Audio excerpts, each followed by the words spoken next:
is Sean, and we'll be talking about the divisions of the nervous system.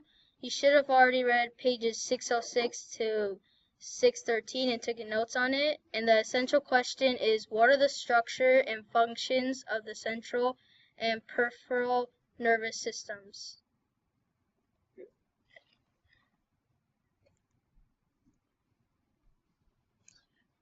Thank you, Sean.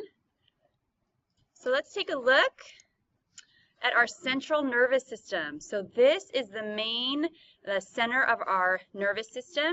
It includes your brain and your spinal cord. The central nervous system, it kind of works like a traffic cop. It keeps everybody moving. And so if you think about the traffic cop telling the traffic which ways to go, your brain and your spinal cord are in charge of all the information that's coming into your body by your senses, and they're sending messages to your body, to your muscles, to your heart, to keep you alive.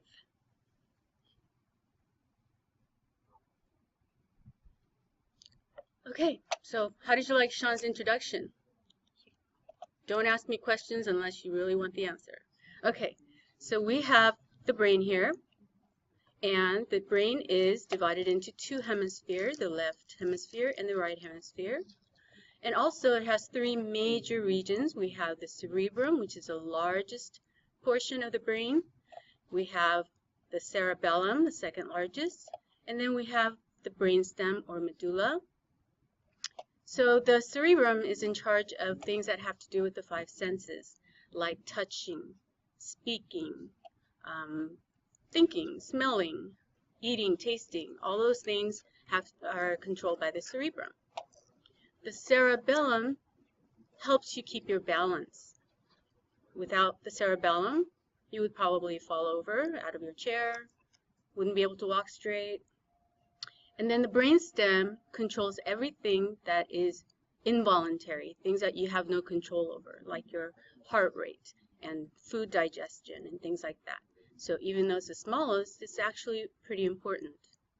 Here we have your spinal cord, and it's protected by your vertebrae. It goes down the center of your vertebrae, and you can see that it's a whole bunch of nerves bundled up. Some of them are motor neurons, and some are sensory. And then we have the nerves coming out of the side, okay, and they go all throughout your body.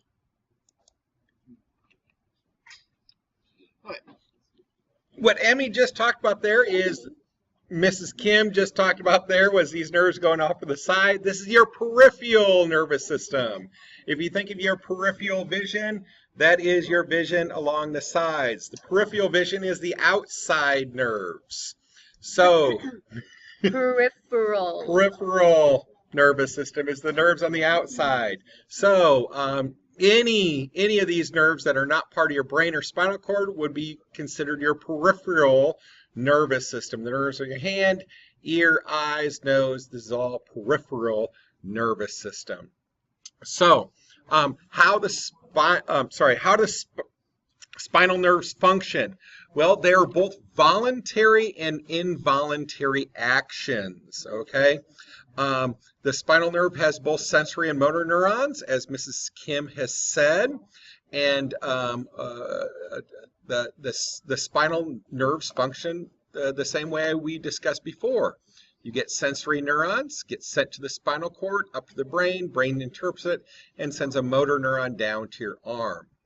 Now, as I said before, there's a somatic and autonomic nervous system. The somatic nervous system you control. So when you guys move your hand, when you guys walk, that is under your thought or under your control. So that's the somatic nervous system. The autonomic nervous system is done without you thinking.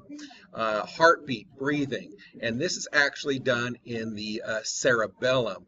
Things that are so darn important that cerebellum and medulla, the brainstem. Mrs. Kim is right. The brainstem, cerebellum, things like that control things that are so important, heartbeat, breathing, things like that that you don't think about. That's the autonomic nervous system. So you guys have the two different systems. Somatic nervous system is under your control. autonomic nervous system is not under your control. Well, thank you for listening, and I hope you enjoyed our guest speaker for today. All right. Have a good day.